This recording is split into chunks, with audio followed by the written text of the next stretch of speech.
2 days ago, that's on the 18th of September 2024, Canada or IRCC announced the new set of rules that affects generally temporary residents. This includes international students, visitors, asylum seekers, and foreign or temporary foreign workers in Canada.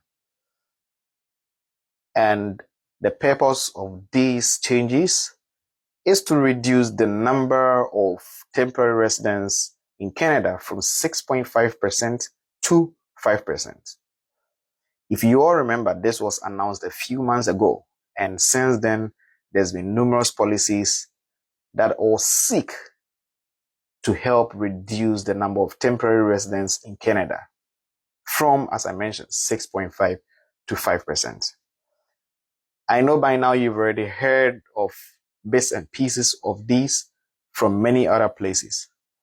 I'm going to take you through all of them and explain all of them. And I will also offer some clarifications on some of them because I realize some are a bit vague, especially on the dates, who is going to be affected and who isn't going to be affected.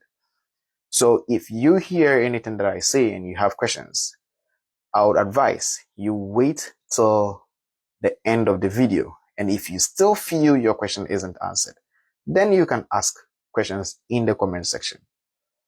What I find is a lot of people just watch a few seconds or minutes of the video, hear one thing you say, and immediately just jump and start asking questions they would have found answers in the same video, which isn't helpful. So just wait to the end, and if your question isn't answered, you are welcome to ask. And also, if you know people who would want to know this information, people who are either going to be affected or now planning on applying or coming to Canada, who will also definitely want to know this, share this video, like it, comment, so that it reach a lot of people who will also find this information beneficial. And for your information, I am reading this directly from the IRCC website. So let's jump right in.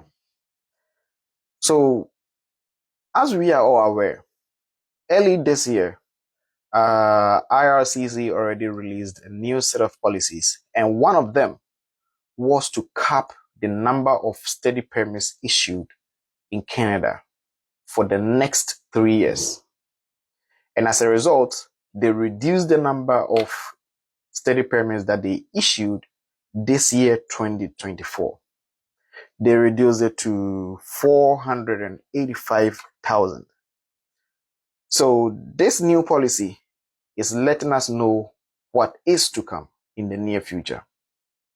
So what they have done this year is to reduce it for 2025 by a further 10%.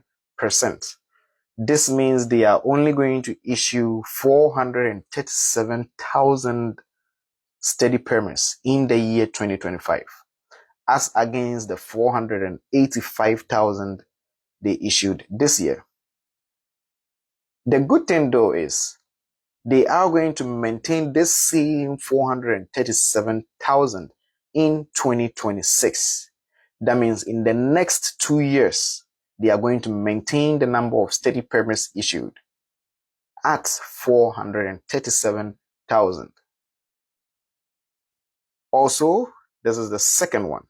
The second change is with regards to PGWP, postgraduate work permit. So what they are now doing is, for you to be eligible for postgraduate work permit, is not just going to be based on the fact that you schooled in a DLI. The fact you schooled in a designated learning institute does not necessarily mean Canada is going to allow you to work after graduation. This is basically what it means. So you and your friend can apply for the same school, and yet when you graduate, let's say in a 1 year or 2 year program, both of you completed within same 2 years, and yet one of you may qualify for postgraduate work permit and the other will not be. because issuance of postgraduate work permit now is going to be based on the needs of Canada. Tell me you've not heard this from me before. Canada is now moving away from issuing or allowing just about anybody to come to Canada. Now moving towards the phase where they only allow people that they need, people who are going to have an impact in Canada, to stay. So this goes to you who is now applying to school in Canada. Don't just choose any course. I know I've said this before, but let me say it again. Do not just apply to just any program because you think it's easier to get into that program. You have to do your research into the program and make sure this program is something that is going to be beneficial to the economy of Canada. Or you may spend all those huge amounts and come to school in Canada and will still not qualify for postgraduate permit. And as a result, would have to leave right after graduation. Now let's move on. I'll come back to this later. So the next policy change, that's the third one, is rather affecting spousal open work permits. We all know previously they disqualified people, spouses of students who were studying undergrad programs like degree, certificate, diploma programs. They are no longer issuing visas to their spouses. And they were only limited to people who were studying masters and PhD programs. So what is happening now is, before your spouse will be able to get a spousal open work permit, your program must be for at least 16 months duration. This technically means you must be schooling for 2 years.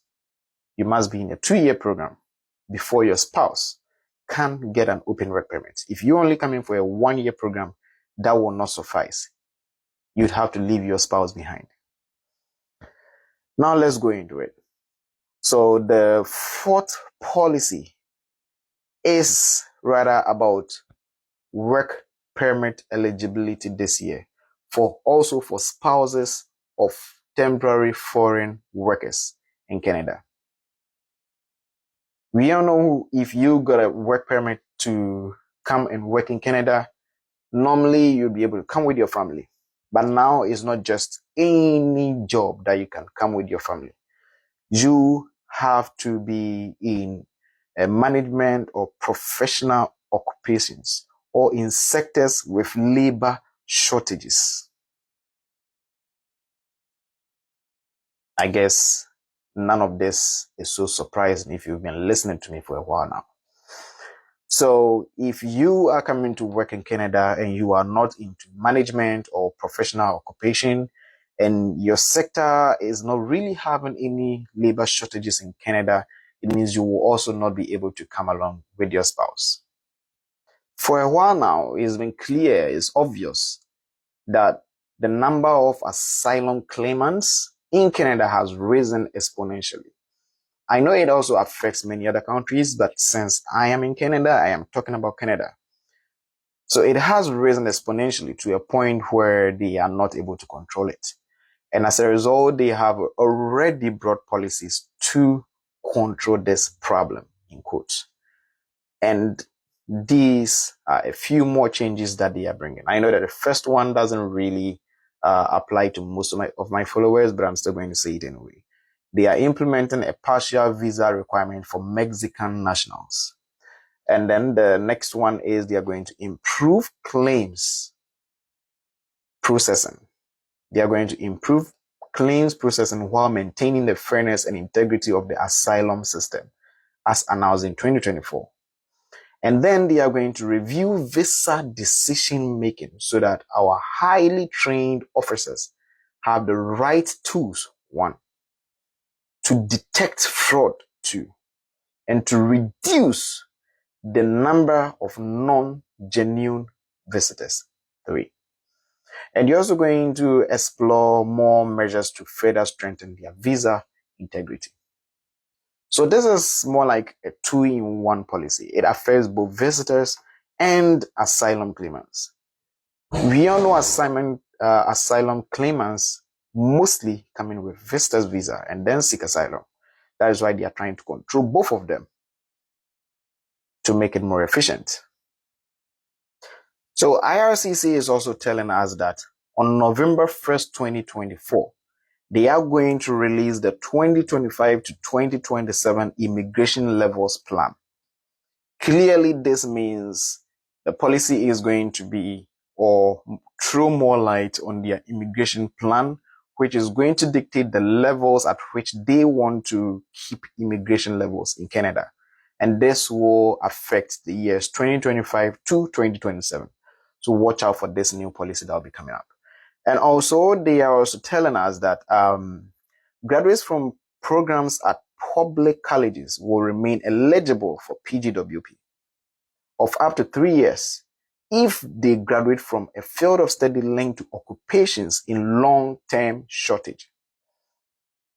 We've already talked about this, so let me just move on. And also, as part of changes to PGWP program, all applicants will be required to demonstrate a minimum language proficiency in French or English. That's if you are applying for a PGWP. This means you've already schooled in Canada and graduated and applying for PGWP. You are now required to demonstrate a minimum language proficiency in French or English. And to them, since if you want to apply for PR, you definitely need to prove this in ways. So now, whilst applying for PGWP, you have to prove your proficiency in either English or French. So that if you prove it, at the time you are applying for PR, it will make the transition smooth. And what I am thinking from this is, since they are now going to be giving PGWP to people who are needed in Canada, to people who are in programs which are better going to serve the needs of Canada, most of these people will also be eligible for PRs across Canada. So in some way, it's actually good, so that they will have less people who will come in and start complaining of, I invested this much money, I paid 4 times the tuition fees of Canadians, and yet I am not given a PR, blah, blah, blah, and all of that. Because a lot of people have been complaining about that, and they are now trying to reduce that. So if you're able to come and get a PGWP, it means you will have an easier route to applying for permanent residence in the near future. And one shocker, this time, this cap of 10% is going to include PhD and master's students. So before, the cap they had only applied to undergrad students, but now it's like every international student, including master's and PhD applicants. The one thing here though is they are reserving 12% of the total number of study permits they are going to issue to PhD and master's applicants. Why? Because they have recognized the benefits they bring to the Canadian labor market. I don't think I have to explain this. That's what they've said. Take it from them, not me. So key things to take from all these policy changes is that, one, they are reducing the number of study permits they are going to issue in the year 2025 and 2026 by a further 10% to 437,000 as against the 485,000 in 2024. Number two, PGWP eligibility is no longer going to be solely based on attending a DLI. It's also going to be based on the program you offered. And number three, they are going to limit work permit eligibility for spouses of students and foreign workers. And also, they are going to include PhD and master's applicants in this 10% cap.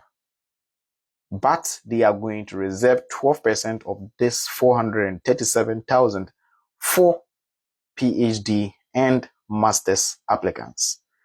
And these numbers are going to remain, as I mentioned before, even until the end of 2026. And you must also prove your proficiency in English or French if you are applying for PGWP.